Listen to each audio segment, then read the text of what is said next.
السلام علیکم ورحمۃ اللہ وبرکاتہ۔ ابھی ایک ہی موضوع پر بہت سارے سوالات میرے سامنے آئے اور واٹس ایپ وغیرہ پر ایک اعلان گردش کرتے ہوئے دیکھا گیا کہ کل جمعرات 19 اکتوبر 2023 کو گلوبل ڈے آف فاسٹنگ کے عنوان سے عالمی دن منایا جائے، جس میں روزہ رکھ کر فلسطینیوں کے لیے اظہار ہمدردی کیا جائے۔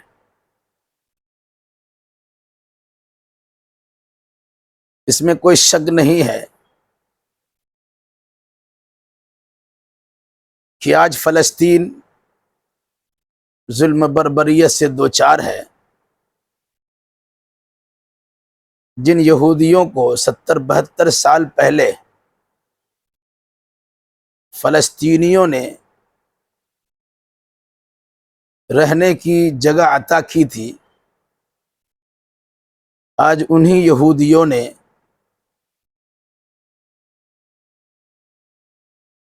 اسرائیل کے نام سے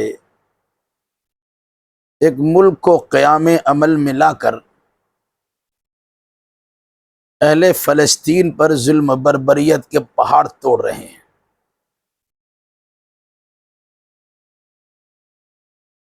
اور دنیا کے لوگ تماشا دیکھ رہے ہیں۔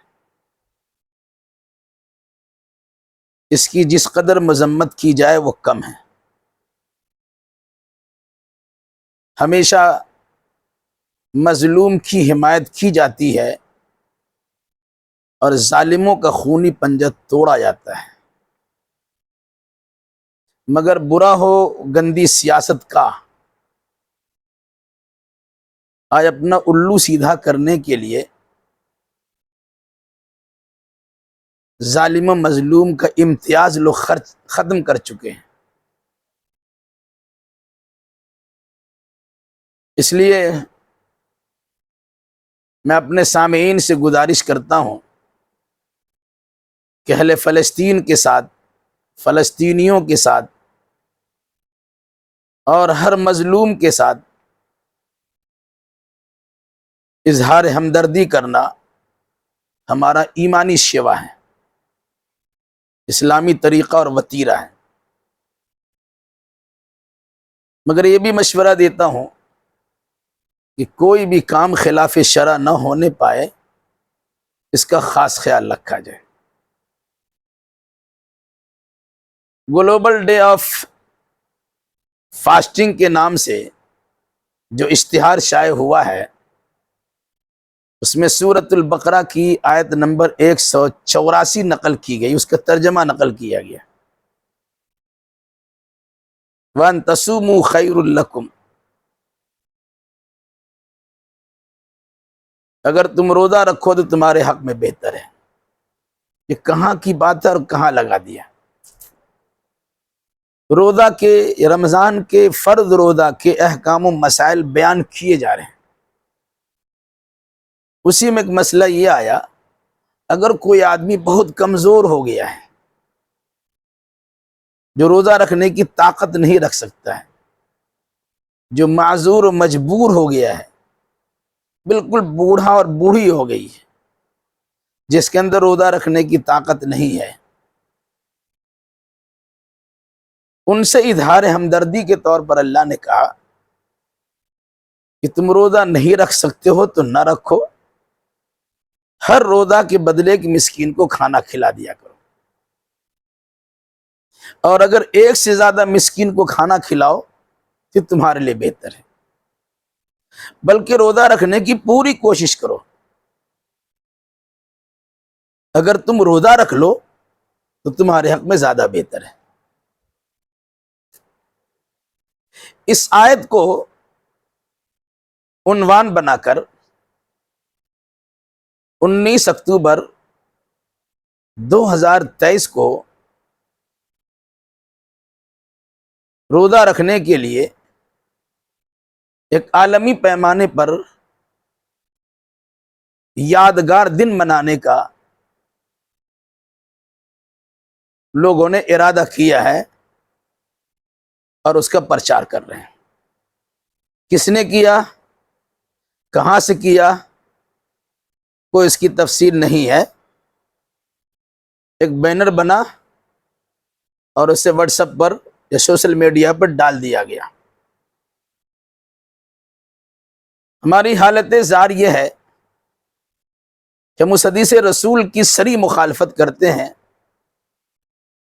اور اپنے آپ کو جھوٹا ہونے سے بچانے کی کوشش نہیں کرتے ہیں، جس میں کہا گیا کفا بالمرء کذبا ان یحدث بکل ما سمع۔ انسان کے جھوٹا ہونے کے لیے یہی کافی ہے کہ وہ ہر سنی سنائی بات کو آگے بڑھا دے اور سنی سنائی بات کو بیان کر دے۔ کوئی شک نہیں ہے کہ روزہ رکھنا اچھی بات ہے، کوئی شک نہیں ہے کہ شریعت مطہرہ میں ہر جمعرات کو روزہ رکھنا ایک مشروع عمل ہے،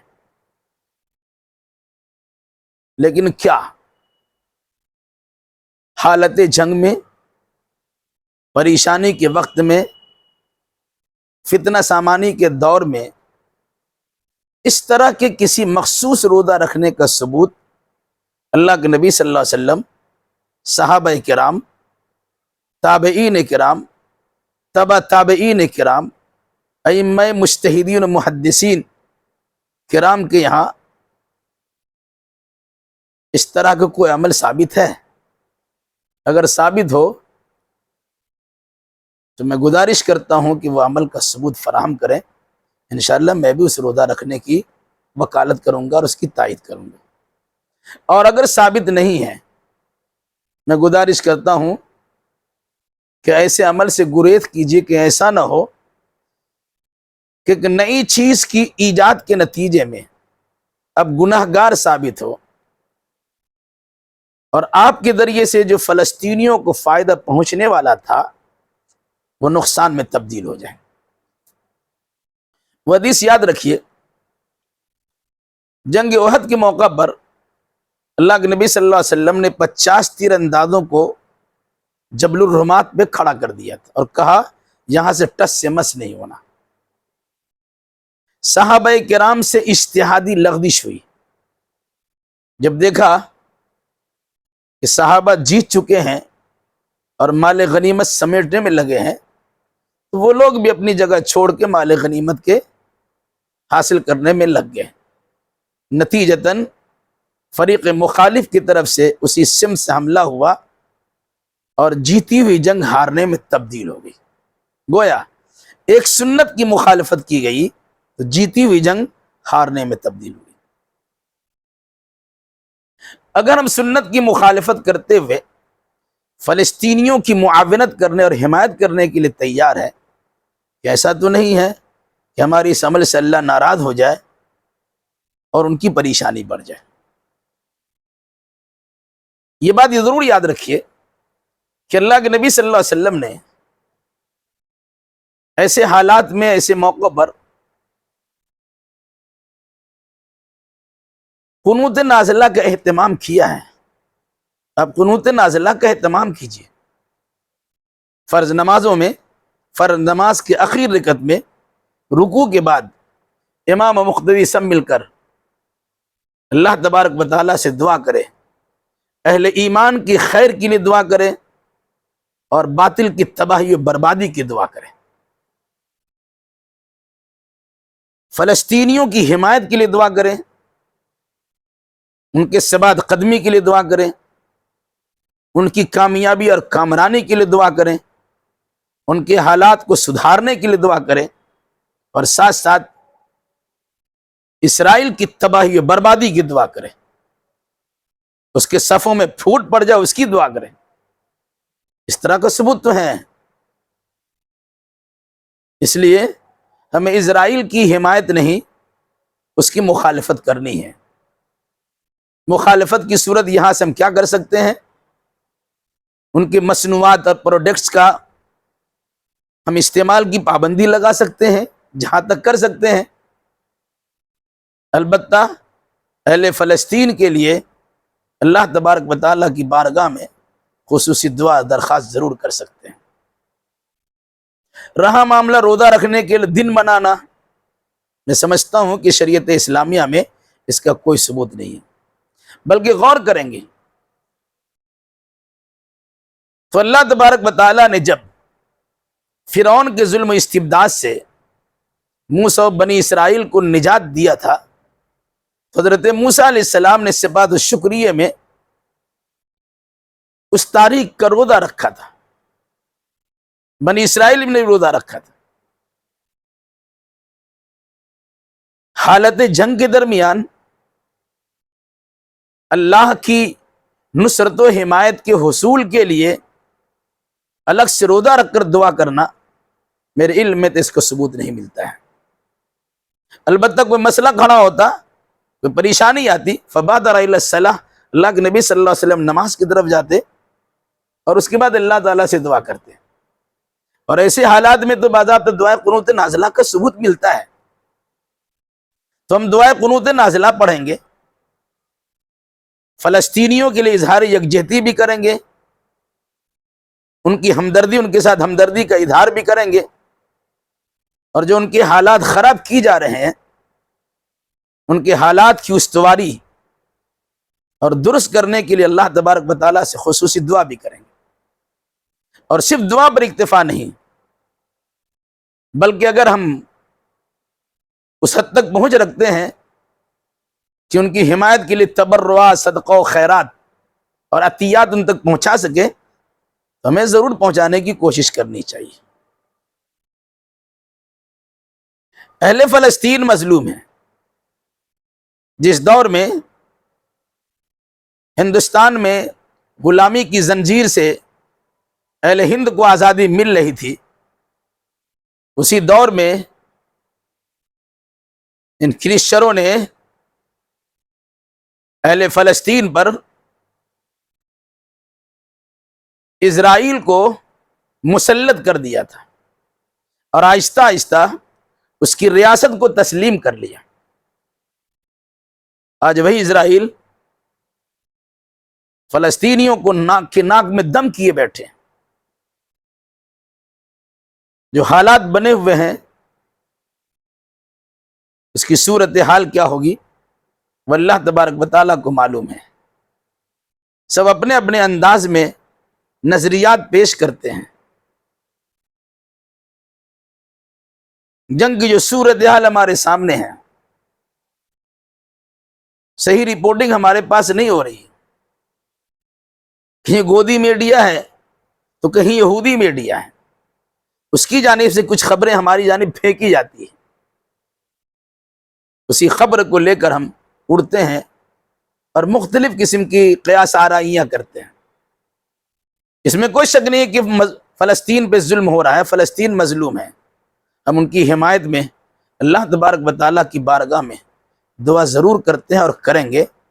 دعائے قنوت نازلہ کا اہتمام بھی کرنا چاہیے، اہل ایمان کی توجہات کو اس کی طرف مبذول بھی کرنا چاہیے.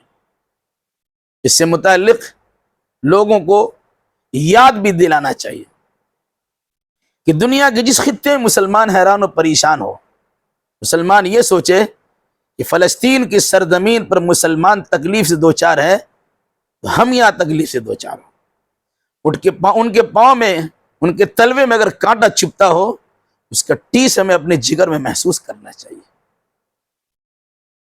مگر بھائیو، اس چیز کو یاد رکھیں کہ ہم کوئی عمل ایسا نہ کریں جو شریعت کے خلاف ہو. جمعرات کا روزہ رکھنا مشروع ہے ہر جمعرات کو، اس وجہ سے نہیں کہ فلسطینی کے لیے دعا کریں گے تو جمعرات کو روزہ رکھیں گے. اس لیے کہ اللہ کے نبی صلی اللہ علیہ وسلم نے ہر مہینے کے 13، 14، 15 کو اور ہر ہفتے کے سوموار اور جمعرات کو روزہ رکھنے کو مشروع قرار دیا. پھر اللہ کے نبی صلی اللہ علیہ وسلم جب اس کا ثبوت نہیں ملتا ہے کہ انہوں نے حالت جنگ کے موقع پر خصوصیت کے ساتھ روزہ رکھ کر روزہ کے دن کا اہتمام کیا ہو اور پھر اس میں دعا کا اہتمام ہو، جس کا ثبوت نہیں ہے اس سے آدمی گریز کرے۔ البتہ دعائے قنوت نازلہ کا ہمیں اہتمام کرنا چاہیے کہ اللہ کے نبی صلی اللہ علیہ وسلم کا ثبوت ملتا ہے۔ میرے بھائیوں سے، ان بھائیوں سے خصوصی درخواست ہے جو اس قسم کی خبریں پھیلا رہے ہیں، اپنے حالات کو سدھاریے، جذباتی بننے سے گریز کیجیے، سنی سنائی باتوں کو آگے مت بڑھائیے، بلکہ تحقیق و تفتیش کرنے کے بعد حقیقت حال آپ کے سامنے واضح ہو جائے، اب اسی چیز کو آگے بڑھائیے، آپ کو ثواب بھی ملے گا اور آپ کی عمل سے اہل فلسطین کو انشاءاللہ فائدہ پہنچے گا۔ الہی تو اپنے فضل و کرم سے فلسطینیوں کی مدد فرما، وہاں کے مظلومین کی حمایت فرما، اور یہودی غاصبین کے قبضے کو اور اس کی حکومت کو، اس کی حکمرانی کو، اس کی ریاست کو تار تار فرما دے، اسے ذلت و خواری کا مزہ چکھا دے۔ ہم یہودیوں کے مغضوب علیہم ہونے کا اقرار کرتے ہیں، قرآن مجید میں اس پر لعنت و ملامت کا جو تذکرہ کیا ہم اسے پڑھتے ہیں، وہ مغضوب قوم ہے، اس سے دور رہنے کے اللہ تبارک و تعالیٰ سے ہر نماز میں دعا کرتے ہیں، لیکن ہماری بدقسمتی ہے کہ ایسے یہودی غاصبین سے ہم محفوظ نہیں ہیں، ہمارا قبل اول محفوظ نہیں ہے، وہاں کی مسلم آبادی محفوظ نہیں ہے۔ بس اللہ تعالیٰ سے خصوصی دعا ہے، آپ تمام لوگوں سے گزارش ہے کہ اہل فلسطین کے لیے دعا کیجئے، دعاؤں کا اہتمام کیجئے، دعائے قنوت نازلہ کا اہتمام کیجئے، ان تک عطیات، خیرات، تبرعات پہنچانے کی بھرپور کوشش کیجیے۔ اللہ ان کے مریضوں کو شفا عطا فرمائے، ان کے جوانوں کو ثبات قدمی عطا فرمائے، وہاں کے باشیوں کو اپنے حفظ و امان میں رکھے، اور جن جن لوگوں نے ظلم و بربریت کا بازار گرم کیا ہے الہی تو اپنے فضل و کرم سے اسے تباہ و برباد کر دے۔ اللہ مسلمانوں کو نیک سمجھ کی توفیق دے۔ اقول قولی ھذا واستغفر اللہ لی ولکم ولسائر المسلمین، وآخر دعوانا الحمد للہ رب العالمین۔ السلام علیکم ورحمۃ اللہ وبرکاتہ۔